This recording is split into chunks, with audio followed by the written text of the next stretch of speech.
Bonsoir, et c'est par Pôle emploi que nous commençons, plutôt par les derniers chiffres communiqués par Pôle emploi. Ils concernent la hausse du chômage en Essonne, plus 9,7%, soit 4 350 nouveaux demandeurs d'emploi qui s'ajoutent aux précédents pour un total donc de 48 670 chômeurs dans le département. Les moins de 25 ans et plus de 50 ans sont les plus touchés. À titre de comparaison, l'augmentation du chômage en Île-de-France est inférieure avec une moyenne de 8,6%. Comme on pouvait s'en douter, à Morigny-Champigny, c'est Bernard Dionnet qui a été désigné ou élu maire de la ville pour succéder à Catherine Carrère, arrivant en deuxième position dans le scrutin de la semaine dernière et qui était souffrante ce week-end pour la remise de l'écharpe tricolore à son successeur. Autre maire, celui de Corbeil, Jean-Pierre Bechter, qui, à l'occasion des vœux dans sa ville, a laissé entendre qu'il serait probablement candidat à sa mairie lors des municipales de l'an prochain. Dans l'opposition municipale, Carlos da Silva et Bruno Piriou, l'un pour le Parti socialiste, l'autre pour le Parti communiste, étaient présents, ainsi que Manuel Valls, le ministre de l'Intérieur, confirmant à cette occasion qu'il tiendrait son engagement dans cette ville d'un nouveau commissariat. Corbeil toujours, qui va bientôt posséder le premier port céréalier d'Île-de-France. Le projet, il est en partenariat avec la ville, la coopérative agricole Île-de-France Sud et l'agence Seine-Amont. Dès la création de cette structure, 2 péniches devraient être chargées et partir chaque jour vers le nord de l'Europe, l'Allemagne, la Hollande ou la Belgique. Les explications de Claire Colombel. En période de moisson, près de 50 poids lourds traversent la commune de Corbeil. C'est insupportable, s'agace Jean-Pierre Bechter, le maire. Afin de résoudre ce problème, la mairie a vendu à l'agence Seine-Amont, société qui gère déjà le port d'Évry, un terrain de 5000 m², quai de la Porte Paris, c'est-à-dire à côté de la Seine et à 2 pas de la N104. L'idée, c'est d'arriver aisément à 200 000 tonnes par an. Donc on peut doubler le trafic actuel sans aucune nuisance, puisqu'en fait les camions vont rester uniquement à l'entrée de la zone industrielle, sans plus rentrer dans le centre-ville.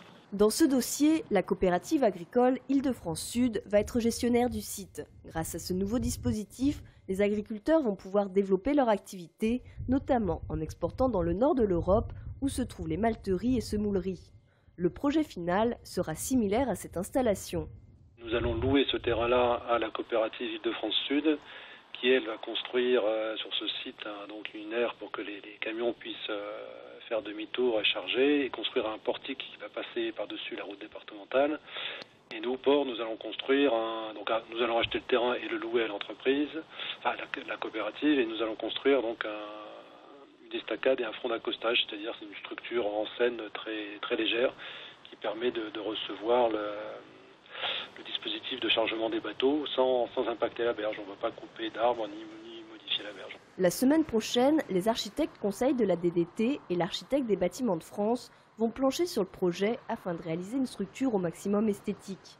À partir de septembre prochain, date d'ouverture du port, 2 péniches de 1350 tonnes pourront être accueillies et chargées chaque jour. Une nouvelle mobilisation demain chez Renault-Lardy, comme dans les autres sites Renault d'ailleurs. Une nouvelle grande journée d'action à l'appel des syndicats pour protester contre des projets d'augmentation du temps de travail et de suppression d'emplois, entre autres, selon les organisateurs de cette mobilisation. Développer les lieux d'accueil pour les personnes atteintes du cancer, c'est la mission de la toute nouvelle directrice du comité de l'Essonne, de la Ligue contre le cancer. L'une de ses priorités, c'est l'accompagnement des malades. 2 lieux d'écoute viennent d'être créés à Étampes et à Brie-sous-Forges. Un 3e devrait suivre à Corbeil et ils prennent la forme d'ateliers encadrés par des professionnels ou de permanences dédiées à l'écoute. Alors, qui apprennent exactement les patients?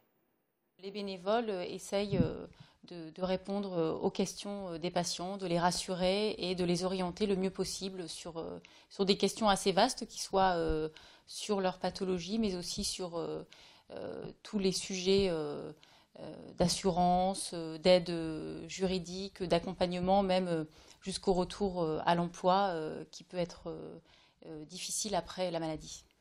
Voilà, et si vous voulez participer à ces rencontres, vous pouvez contacter la Ligue contre le cancer. Nous diffuserons d'ailleurs lors d'un prochain journal un reportage à titre d'exemple sur l'un de ces ateliers. Interdire l'usage des cheminées, ou plutôt des feux traditionnels de cheminée en 2015. Ce sera peut-être le cas si un arrêté préfectoral est rendu dans ce sens. Cela concerne les 125 000 foyers de la région Île-de-France qui seraient entre guillemets, responsable des particules fines produites dans l'atmosphère par les dites cheminées. Une équipe est allée recueillir l'avis d'un certain nombre d'Estoniens. Je trouve ça quand même désolant parce que de toute façon, presque toutes les maisons ici, ils ont un foyer ouvert, hein, moi aussi. Et moi, si c'est pour mettre un insert, c'est pas la peine d'avoir une cheminée. Les voitures polluent pas, vous croyez? Hein? La cheminée, j'en sers une fois par an, et si ce n'est pas tous les 2 ans. Voilà, c'est une cheminée à l'ancienne, une Richard Le Droff qui tire très bien, qui fonctionne très bien. Je fais attention à tout ce que je mets comme bois dedans. Hein. Pas de problème. No problème.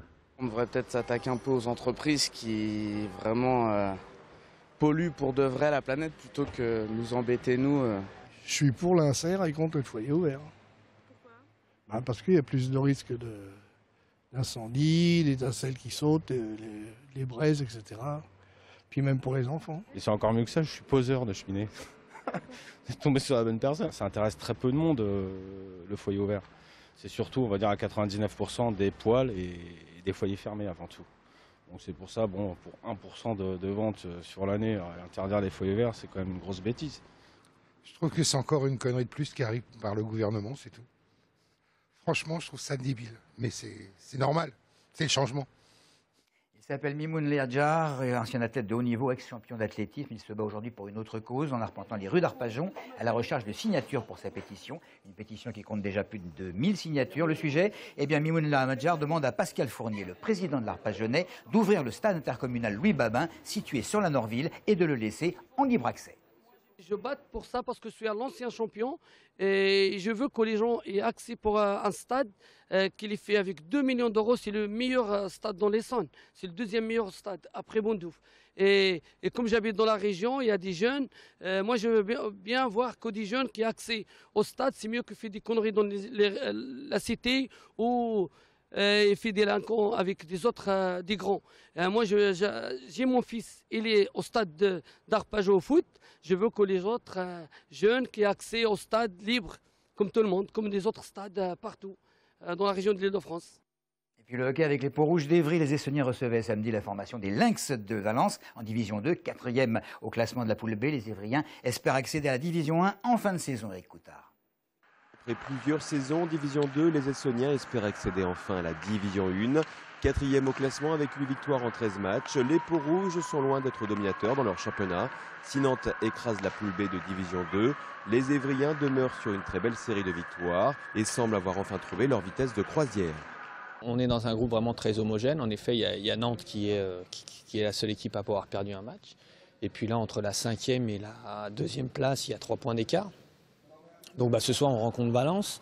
Voilà, oui, la 2e place est très très proche, mais sans rentrer dans les objectifs de place, c'est d'abord le contenu qui est important. Donc, et c'est ça qui est intéressant, c'est que notre contenu de match commence à être de plus en plus solide, donc c'est ce qui nous permet d'enchaîner des résultats. Cette saison, les Peaux-Rouges d'Evry semblent avoir enfin construit un effectif à la hauteur de leurs ambitions, des joueurs complémentaires qui arrivent en pleine forme au bon moment.